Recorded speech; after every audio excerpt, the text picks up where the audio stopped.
If you were to ask the average MMA fan what they thought of Jon Jones versus Stipe Miocic, they're most likely going to tell you that Jon's going to destroy him, that Stipe has no shot, that Jon might as well be fighting a 12-year-old Make-A-Wish kid. Stipe already has an obituary written for the night of the fight. Stipe is practically a beached whale and Jon is the beating sun slowly killing him. Stipe is basically an almost empty vape cartridge and Jon is a 16-year-old nicotine addict that would ask to go to the bathroom in the middle of class but would really just go vape. That Stipe is like a fly that accidentally got stuck in a freezer and is slowly freezing to death.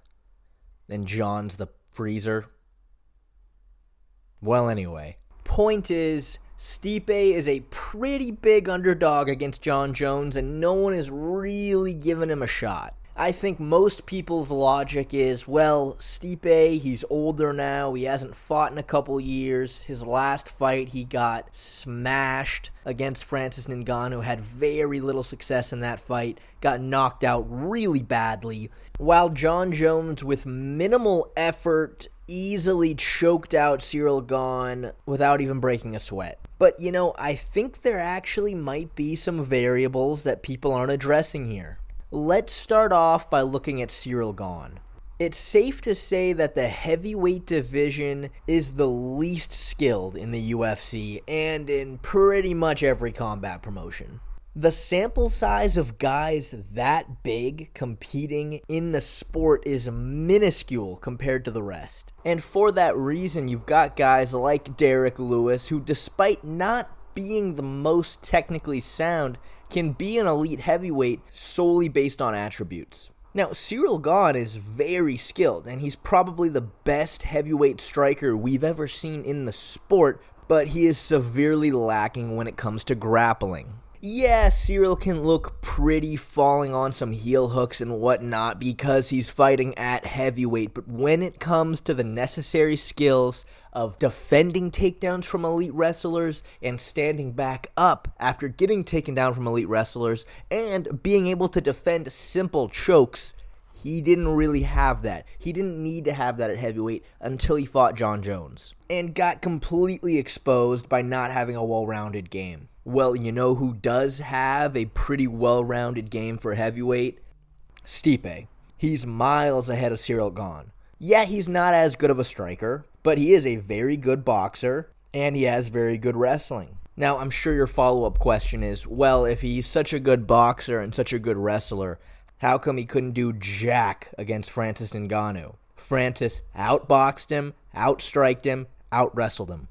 Well, thank you very much for asking that question because it actually segues into my next point very well. For those who don't remember, Stipe Miocic and Daniel Cormier locked horns for a long while. In fact, they had 3 straight fights, spanning for 3 years. Their first fight in 2018, their last fight in 2020.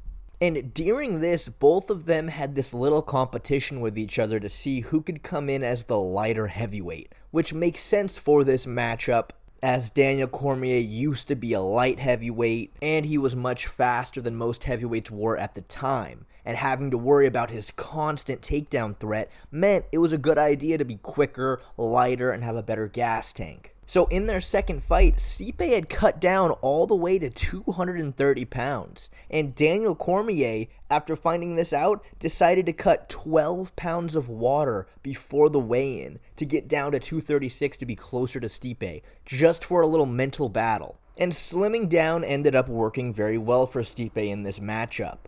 But this really put him at a serious disadvantage when he fought Ngannou for the second time. The first time they fought, Stipe was way more skilled than Ngannou. He was a much better boxer in the pocket, and he used his wrestling to gas him out.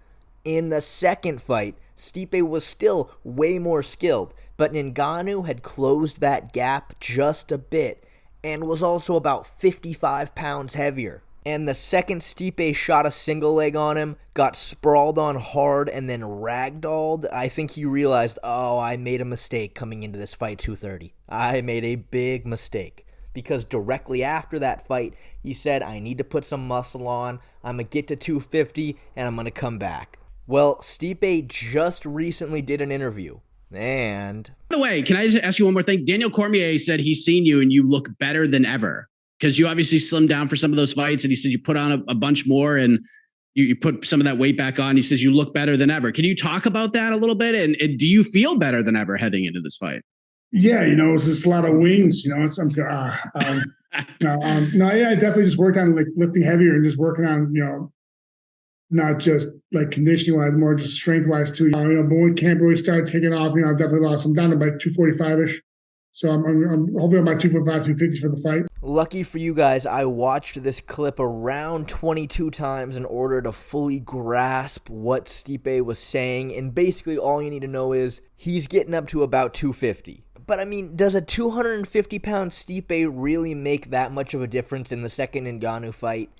It's impossible to know for sure, but the one thing we do know is he is going to be 250 against Jon Jones. And his chin's going to be stronger, his punches are going to be a lot harder, and his grappling is going to be a lot stronger. So should Stipe really be that big of an underdog against Jon Jones?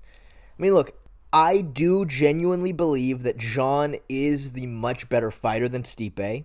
But is Jon going to just slip a right hand against him, get a hold of him, drag him to the ground, and catch him in a choke like he did against Ciryl Gane? Well, it appears Jon has been working with Gordon Ryan for the camp of this fight, which is a very smart move. You see, Stipe is kind of known as a wrestle boxer. He doesn't really have jiu-jitsu. He hasn't needed it. At heavyweight, sprawling and brawling are pretty much all the grappling skills you need. But if Stipe does get taken down, I can definitely see him leaving his neck open trying to get back up. But the fact of the matter is, Stipe is leagues ahead of Ciryl Gane when it comes to the grappling and the wrestling. He's not going to be as easy to take down. And it's a dangerous fight for Jon Jones if Stipe is able to defend a few takedowns and keep the fight standing for a period of time. And let's just be honest, Jon's striking looked a little wonky against Ciryl Gane. We didn't see a lot of it, but even he himself said he felt pretty goofy out there.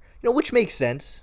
He had been out for a few years, he put on a lot of size, was stronger but definitely a bit slower. Fighting at heavyweight, all it's going to take is Stipe landing a good shot, and then all of a sudden Jon's rocked, and he's in serious trouble. And Stipe is very capable of that if he comes out looking like how he did in the second two DC fights. But that's the thing about this matchup that makes it so intriguing. There's a lot of question marks. Stipe's been out for a while. He's a bit older. Maybe even Jon comes out looking way better than he did in the last fight. After having this much more time to acclimate to his weight, after shaking some of the cobwebs off in his last fight, a lot of these questions are going to be answered within the first few minutes of the fight starting. If I had to take a guess right now, I'm leaning towards Jon by decision. I think he's the better wrestler than Stipe. And Stipe, he doesn't have a ton of good skills off his back. If Jon takes him down and is able to hold him there, I can definitely see him winning a decision. But like I said, it's a lot of unanswered questions.